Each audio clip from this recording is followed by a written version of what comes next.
আষাঢ় মাসের রাত। দিনের বেলায় গনগনে রোদ থাকলেও সন্ধ্যা নামতেই কেমন মুখ গোমড়া করেছিল আকাশটা। কিন্তু তাতে গ্রামের মানুষের কিছু যায় আসে না। আজ বটতলার সাপ্তাহিক হাটবার, তাই চারপাশের 10 গ্রাম থেকে লোক ভেঙে পড়েছে হাটে। চেনা অচেনা মানুষের ভিড়, হাঁক ডাক আর দরদামে সরগরম হয়ে আছে পুরো এলাকা।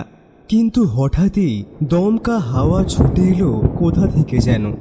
ধুলোবালিতে চারপাশ ঢেকে গেল। দোকানের ঝাঁপ ফেলে যে যার মতো বাড়ির দিকে দৌড় লাগালো দোকানি আর ক্রেতারা। কিছু বুঝে ওঠার আগেই আকাশ ভেঙে নামলো বৃষ্টি। ব্যাপারটা এত দ্রুত ঘটল যে নরেন খুড়ো, বাবু আর সেলিম হাটের মাঝখানে থাকা বিশাল বটগাছটা ছাড়া আর কোনো আশ্রয় খুঁজে পেল না। গাছের মোটা গুঁড়ির একপাশে 3 জনে গা ঘেঁষাঘেঁষি করে বসল। চারদিকে তখন শুধু বৃষ্টির শব্দ আর ব্যাঙের ডাক। একটা হ্যারিকেনের আলো ছাড়া পুরো হাট ডুবে আছে অন্ধকারে। কি রে বাবু, তুই মামার বাড়ি থেকে কবে এলি? আজকেই? হ্যাঁ, এই তো আজকে বিকেলে এসেই পৌঁছলাম। মা বলল হাটে যা, কিছু নিয়ে আয়, তাই এলাম হাটে। আর তোমাদের সঙ্গেও দেখা হয়ে গেল। আরে বাহ বাহ বাহ বাহ, তোর তো তাহলে খুব মজা হলো, তাই না? 1 সপ্তাহ ছিলি মামার বাড়িতে, তা কি কি করলি বল? আর বলো না, মামার বাড়ির পুকুরে রোজ সাঁতার কেটেছি। মামা এবার বড়শি দিয়ে মাছ ধরা শিখিয়েছে, বুঝলে? আর মামি যে কত রকমের পিঠে বানিয়েছে কি বলবো। তোদের মামার বাড়ির গল্প শুনে আমারও পুরনো দিনের কথা মনে পড়ে গেল রে। কেন খুড়ো, আপনার মামার বাড়ির কথা মনে পড়লো বুঝি? না, ঠিক আমার মামার বাড়ি নয়, আমার এক বন্ধুর মামা বাড়ির ঘটনা মনে পড়লো আর কি। তা মনে পড়লে আজও আমার বুকের ভিতরটা কেঁপে ওঠে। সে এক ভয়ানক ঘটনা। কি ঘটনা খুড়ো, বলো না। হ্যাঁ খুড়ো, বলুন না। আরে এখন তো বৃষ্টি হচ্ছে, বাড়ি ফিরতে ঢের দেরি। আপনার গল্প শোনার এটাই তো মোক্ষম সময়। ঠিক আছে, যখন এত করে বলছিস শোন তবে। সে অনেক দিন আগের কথা। গল্পটা শুনেছিলাম আমার বন্ধু রাশেদের মুখে। তখন বর্ষাকাল, রাতের আকাশ থেকে ঝরছে অবিরাম বৃষ্টি। টিনের চালে বৃষ্টির ফোঁটাগুলো এমনভাবে আছড়ে পড়ছে যেন হাজারো নুড়ি পাথর ওপর থেকে ছুঁড়ে ফেলছে কেউ। ক্ষণে ক্ষণে বিদ্যুৎ চমকাচ্ছে, আর সেই আলোয় কিছুক্ষণের জন্য স্পষ্ট হয়ে উঠছে বাইরের অন্ধকার উঠোনটা। শহরের ছেলে রাশেদ মামার নতুন বাড়িতে ঘুরতে এসেছে। মামা ভাগ্নে দুজনেই ইতিমধ্যে শুয়ে পড়েছে ঘুমানোর জন্য। কয়েকদিন হলো গ্রামে এসেছে রাশেদ। সম্প্রতি এই বাড়িটা কিনেছেন তার মামা মিজান সাহেব। পুরনো বাড়ি ছেড়ে এখানে ওঠার পর থেকেই মিজান সাহেবের মধ্যে একটা চাপা আতঙ্ক লক্ষ্য করছে, কিন্তু কারণটা যে কি তা সে জানে না। মামা, তুমি এত ভয় পাচ্ছ কেন বলো তো? কে আসবে এই ঝড় বৃষ্টির রাতে? বুঝবি না তুই, রাত নামলে এই বাড়িতে কেউ ভালো থাকতে পারে না। কি যে বলো এসব? আরে নতুন বাড়ি, চারিদিকে এত সুন্দর পরিবেশ, আর তুমি বলছো? দিন আর রাত এক নয়, তুই শহরে থাকিস। এসব গ্রামীণ কুসংস্কার মনে হতে পারে, কিন্তু যা সত্যি তা তো সত্যি। কথাটা শেষ হতে না হতেই বাইরের দরজায় টোকা দিল কেউ, খুব আস্তে, যেন কেউ অনেক দূর থেকে এসে ক্লান্ত শরীরে দরজায় ভর দিয়ে দাঁড়িয়েছে। একবার, দুইবার, তারপর থেমে গেল টোকাটা। দেখলে, কেউ হয়তো বিপদে পড়েছে। দাঁড়াও, আমি দেখছি। না, একদম না, ভুলেও দরজা খুলবি না। কিন্তু মামা, যদি সত্যিই কেউ... ওর কথা শেষ হওয়ার আগেই একটা কান্নার আওয়াজ ভেসে এলো দরজার ওই পাশ থেকে। ডুকরে ডুকরে কাঁদছে কেউ যেন। আরে, এ তো কান্নার আওয়াজ। মামা সত্যিই কোনো মানুষ বিপদে পড়েছে, আমাদের দরজা খোলা উচিত। চুপ, একদম চুপ, ওটা মানুষ না। আতঙ্কে কাঁপছে মিজান সাহেবের গলা। রাশেদ অবাক হয়ে দেখল ভয়ে একেবারে গুটিয়ে গিয়েছে তার সাহসী মামা। মানুষ না মানে তাহলে কে? জানি না, শুধু জানি প্রতি বর্ষার রাতে ওটা আসে আর এভাবেই চলছে সব সময়। কিন্তু কেন আসে? কি চায় সে? আরে সেটা যদি জানতাম তাহলে তো হতোই। যেদিন থেকে এই বাড়িতে উঠেছি সেদিন থেকেই এই উপদ্রব শুরু হয়েছে। বাইরে আবার টোকার শব্দ হলো, এবার একটু জোরে, তারপর আবার সেই কান্নার আওয়াজ। কান্নার শব্দটা এবার আরো কাছে মনে হচ্ছে, যেন দরজার সামনে বসেই কাঁদছে কেউ।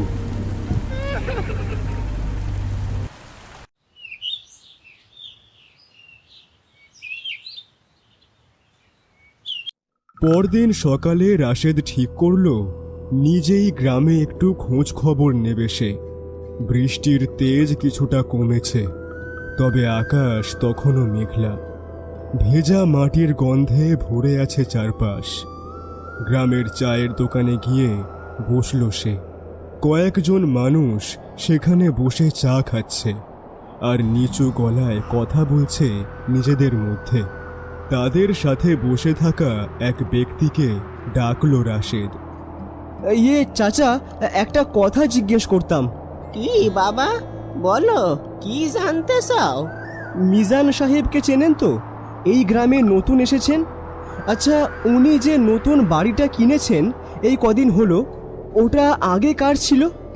রাশেদের প্রশ্ন শুনতেই এক অদ্ভুত নীরবতা নেমে এলো দোকানে। একে অপরের দিকে তাকাতে লাগলো সবাই। কেন? ওই বাড়ির খবর দিয়ে তোমার কি দরকার? না মানে এমনি, ওই নতুন এসেছি তো, তাই আশেপাশের সবার সম্পর্কে একটু জানছিলাম আর কি। ওই বাড়ির কাছে বেশি যেও না, বিশেষ করে রাতের বেলায়। ভালো হবে না বাবা। কেন? কি হয় ওই বাড়িতে? কেউ কোনো উত্তর দিল না, সবাই চুপ করে রইল। রাশেদ বুঝতে পারল এরা কিছু একটা জানে, কিন্তু ভয়ে কেউ মুখ খুলছে না। তাই সে দোকান থেকে বেরিয়ে হাঁটতে শুরু করলো মোড়ল সাহেবের বাড়ির দিকে। হয়তো তিনি কিছু বলতে পারবেন। মোড়ল সাহেব তখন নিজের বাড়ির উঠোনে বসেছিলেন। রাশেদকে দেখে বেশ আন্তরিকভাবেই ভিতরে ডাকলেন তিনি। আরে মিজানের ভাগ্নে না? এসো বাবা, এসো এসো। জি চাচা, আপনার কাছেই এসেছি মূলত। তাই বুঝি? তা বলো, কি মনে করে এলে? সব ঠিকঠাক আছে তো? হ্যাঁ, সব ঠিকই আছে, কিন্তু মামার বাড়িটা নিয়ে একটু কথা ছিল আপনার সঙ্গে। কেন, কি হয়েছে? গত কয়েক রাত ধরে কেউ দরজায় টোকা দেয়, কান্নার আওয়াজ আসে। জানি না কেন মামা খুব ভয় পাচ্ছেন বিষয়টা নিয়ে। আমিও ওরকম কথা শুনেছিলাম বটে। ও কিছু না, হয়তো শেয়ালের ডাক বা বাতাসে দরজা কাঁপে। বোঝই তো, গ্রামে গঞ্জে কত রকমের শব্দ টব্দ হয়। তুমি আর তোমার মামা তো নতুন জায়গায় এসেছো, তাই এমন মনে হচ্ছে প্রথম প্রথম। না চাচা, ওটা একদম মানুষের কান্নার মতোই শোনায়। আমি খেয়াল করে শুনেছি, খুব স্পষ্ট আওয়াজ। রাশেদের চোখের দিকে এবার সরাসরি তাকালেন মোড়ল সাহেব। তার দৃষ্টিতে এক অদ্ভুত শীতলতা। দেখো বাবা, শহরে থাকো, শহরের নিয়ম কানুন জানো, তবে গ্রামের কিন্তু অনেক কিছুই তোমাদের কাছে অবিশ্বাস্য বলে মনে হবে। তাই এইসব নিয়ে বেশি ঘাঁটাঘাঁটি না করাই ভালো, বুঝেছ? নিজের চরকায় তেল দাও, দেখবে শান্তিতে থাকবে। মোড়লের কথা বলার ধরন রাশেদের মোটেও ভালো লাগলো না। মনে হলো কিছু একটা লুকোচ্ছেন তিনি। তবে সেই দিনের মতো রাশেদ ফিরে এলো, কিন্তু রহস্যটা আরও ঘনীভূত হলো ওর মনের মধ্যে।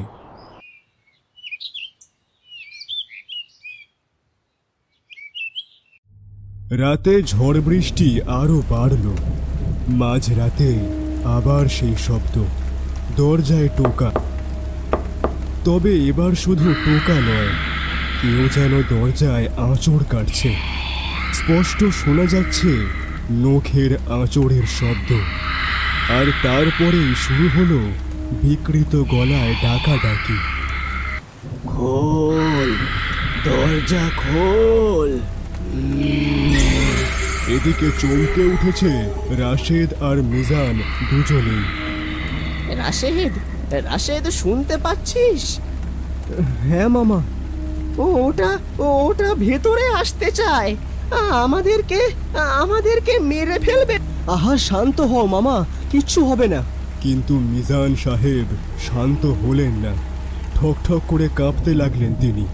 রাশেদ বুঝতে পারল মামা কিছু একটা জানেন বা সন্দেহ করেছেন, যা তিনি বলতে পারছেন না। তবে এই উপদ্রব চরম আকার ধারণ করল এর পরের রাতে। হাসেম নামে গ্রামের এক লোক মাঝরাতে জরুরি কাজে পাশের গ্রাম থেকে ফিরছিল। সেই পথটা গিয়েছে মিজান সাহেবের বাড়ির পাশ দিয়েই। পরদিন সকালে তার লাশ পাওয়া গেল। এই ঘটনার পর সারা গ্রামে ছড়িয়ে পড়ল আতঙ্ক। সবাই বলাবলি করতে লাগলো যে এটা ওই মিজানের বাড়ির অশুভ আত্মার কাজ। যেই রাতের বেলা ওই দিক দিয়ে যায় তাকেই সে ধরে। বলতে গেলে ধীরে ধীরে প্রায় এক ঘরে হয়ে পড়ল মিজান সাহেব আর রাশেদ।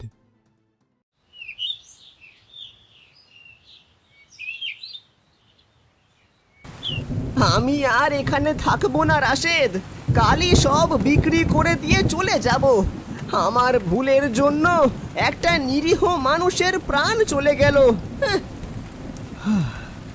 এখন পালিয়ে গেলে কোনো সমাধান হবে না মামা। তাছাড়া এই বাড়ি কিনবেই বা কে? আর আমাদেরকেও তো আসল সত্যিটা জানতেই হবে। তাহলে কি করব আমরা? প্রতি রাতে কি মৃত্যুর জন্য অপেক্ষা করব? রাশেদের মাথায় তখন একটাই চিন্তা। গ্রামের মসজিদের ইমাম সাহেবকে সবাই খুব শ্রদ্ধা করে। তিনি জ্ঞানী মানুষ, হয়তো কোনো সাহায্য করতে পারবেন। রাশেদ আর মিজান সাহেব সেই দিনই গেল ইমাম সাহেবের কাছে। সব ঘটনা খুলে বলার পরে ইমাম সাহেব চুপ করে রইলেন কিছুক্ষণ। ঘটনাটা শুনেছি আমি। গ্রামবাসী খুব ভয় পেয়েছে হাসেমের মৃত্যুতে। হুজুর, হুজুর আপনি আমাদের বাঁচান হুজুর। আমরা তো কোনো দোষ করিনি, তবে কেন আমাদের সাথে এমন হচ্ছে হুজুর? ভয় পাবেন না, আজ রাতে আমি আপনাদের বাড়িতে যাব, দেখা যাক কি হয়।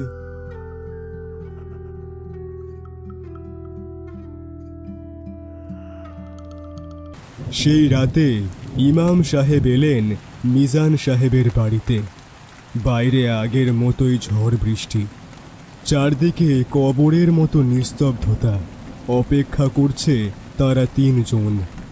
যদিও রাত বাড়ার সঙ্গে সঙ্গে মিজান সাহেবের ভয়টা বাড়ছে, কিন্তু ইমাম সাহেবের শান্ত মুখ দেখে কিছুটা ভরসা পেলেন তিনি। ঠিক মাঝরাতে তাদের সামনে হাজির হলো এক কালো ছায়া মূর্তি। কে তুমি? কি চাও? কেন এই বাড়ির বাসিন্দাদের কষ্ট দিচ্ছ?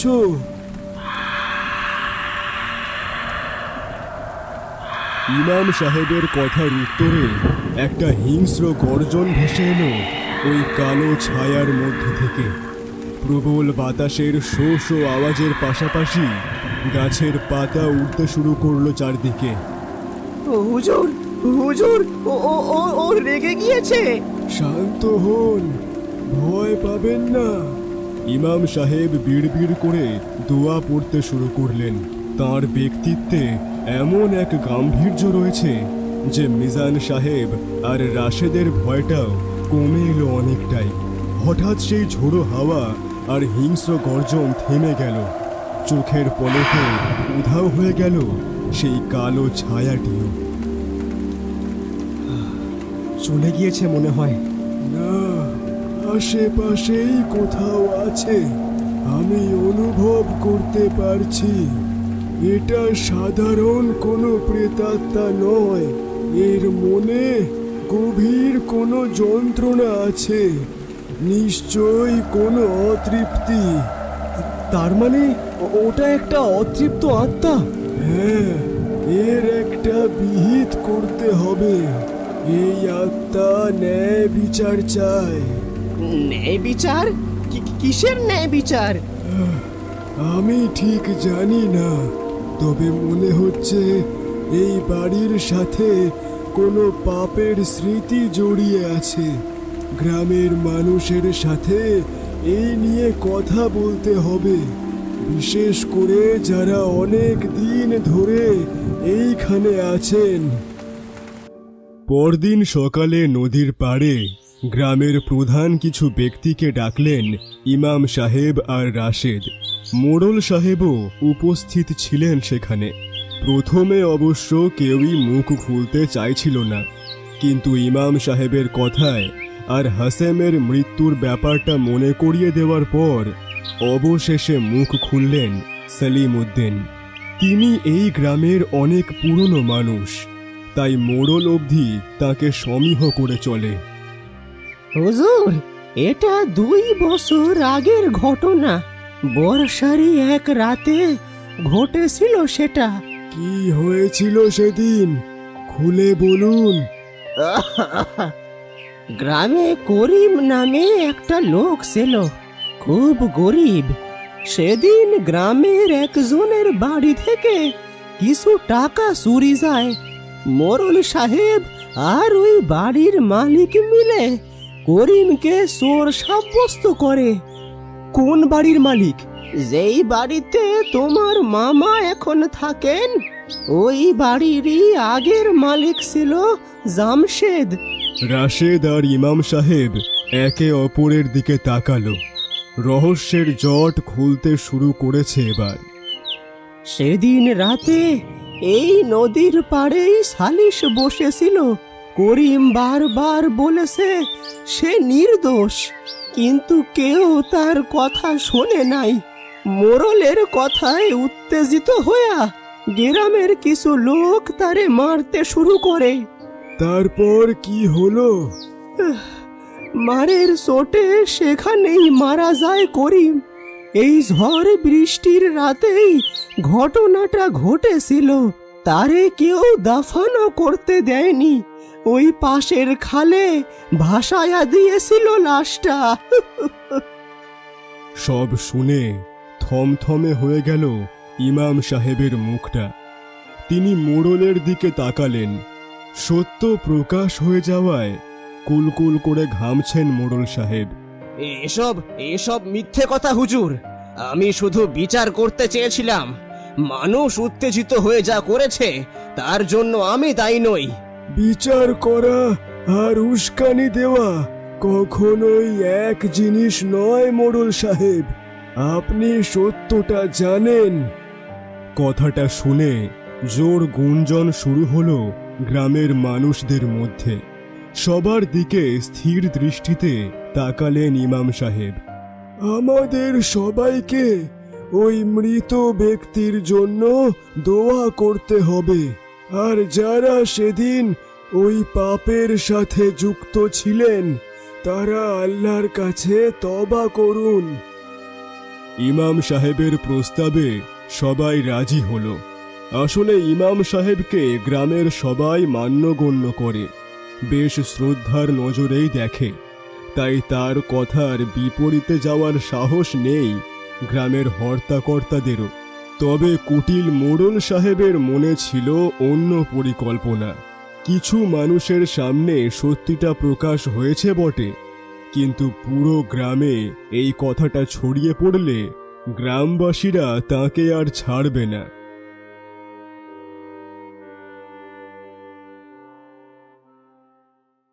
সেদিন রাতেই মোড়ল গ্রামের কিছু বখাটে যুবকদের ডাকলেন তার বাড়ির সামনে। তোরা কি ইমামের কথায় বিশ্বাস করিস? কেন মোড়ল সাহেব, হুজুর তো ঠিকই বলেছেন। আরে বোকার দল, সব কিছুর মূলে হলো ওই শহরের ছেলেটা আর ওর মামা। ওরা আসার পর থেকেই তো গ্রামে এই উপদ্রব শুরু হয়েছে। ওরা নিশ্চয়ই কোনো কালো জাদু করেছে। কিন্তু ইমাম সাহেব। আরে ইমামের হয়তো মাথা টাথা খারাপ হয়ে গিয়েছে। ভেবে দেখ একবার, সে কিনা জিন ভূত তাড়াতে না পেরে আমাদেরকেই দোষী বানাচ্ছে। এই তিনজনকে যদি ওই আত্মার সামনে ছেড়ে দেওয়া হয়, দেখবি তাহলেই সব শান্ত হয়ে যাবে। মোড়লের কথায় বিভ্রান্তি ঢুকে গেল হাতেমদের মাথায়। তারা গ্রামবাসীদের উস্কে দিল মোড়লের শিখিয়ে দেওয়া বানানো গল্পের মাধ্যমে। এদিকে মিজান সাহেবের বাড়িতে ইমাম সাহেব রাশেদ আর মিজানকে নিয়ে বারান্দায় দাঁড়িয়ে আছেন দোয়ার আয়োজন করবে বলে। এর মধ্যেই বাড়ির সামনে ছুটে এলো ক্ষুব্ধ গ্রামবাসী। তাদের নেতৃত্ব দিচ্ছে স্বয়ং মোড়ল সাহেব, সঙ্গে রয়েছে হাতেম আর তার সাঙ্গপাঙ্গরা। বের করে আনো ওই শয়তানদের, ওদের জন্যই আমাদের গ্রাম ধ্বংস হয়ে যাচ্ছে। হ্যাঁ হ্যাঁ, ধর ওদের, আজ ওদেরকেই আত্মার ভোগ দেওয়া হবে। উন্মত্ত জনতা দেখে এদিকে একই সাথে বিস্ময় আর আতঙ্কের দোলাচলে দুলতে শুরু করেছে মিজান আর রাশেদ। অবাক হয়েছেন স্বয়ং ইমাম সাহেবও। আমাদের ছেড়ে দাও, আমরা তো কোনো দোষ করিনি। থামুন আপনারা ভুল করছেন। সব দোষ তোমাদের। এর আগে এসব ঝামেলা ছিল না। যবে থেকে তোমরা এসেছো তবে থেকেই ঝামেলা শুরু হয়েছে গ্রামে। এখন মাঝরাত, ঠিক এমন সময় উঠোনে আবির্ভূত হলো করিমের আত্মা। মানুষজন ভয়ে পিছিয়ে গেল। শুধু উঠোনের মাঝে অসহায়ভাবে দাঁড়িয়ে রইল ইমাম সাহেব, মিজান আর রাশেদ। মিজান সাহেব ইমাম আর রাশেদকে বাঁচানোর জন্য নিজেকে সঁপে দিলেন। ওদের কিছু করো না, যা করার আমাকে করো, আমি এই বাড়ির মালিক। হে আল্লাহর বিপথগামী বান্দা, শান্ত হও। তোমার উপর যে অবিচার হয়েছে তার বিচার আল্লাহ করবেন। তুমি এই নিরীহদের ওপর কোনো জুলুম করো না। এই সময় হঠাৎ একটা অদ্ভুত ঘটনা ঘটল। থেমে গেল করিমের প্রেতাত্মা। সে আচমকা গ্রামবাসীদের দিকে তাকালো। ওদিকে ভিড়ের মধ্যে ভয়ে জমে গিয়েছেন মোড়ল সাহেব। আত্মাটা তাকে চিনে ফেলেছে। না না, আমি কিছু করিনি। আমার কাছে এসো না, আমাকে ছেড়ে দাও। করিমের প্রেতাত্মা বাতাসের বেগে উড়ে গিয়ে জোরে ধাক্কা দিল তাকে। আর্তনাদ করারও সুযোগ পেলেন না মোড়ল সাহেব। এক ঝটকায় তার নিথর দেহ লুটিয়ে পড়ল মাটিতে। মোড়লের মৃত্যু নিশ্চিত হতেই ধীরে ধীরে সবার চোখের সামনে হাওয়ায় মিলিয়ে গেল করিমের প্রেতাত্মা। গল্প শেষ হতেই ভারী নিস্তব্ধতা নেমে এলো তিনজনের মধ্যেই। বাইরে তখন বৃষ্টি থেমে গিয়েছে। কিছুক্ষণ পর মুখ খুলল বাবু। আমি আর মামা বাড়ি যাব না বাপু। আরে ধুর বোকা, তোর মামা বাড়িতে আর যাই হোক অমন ভূত নেই। বৃষ্টি থেমে গিয়েছে, আর বসে থেকে কাজ নেই। চল এবার বাড়ি ফেরা যাক, রাত অনেক হলো।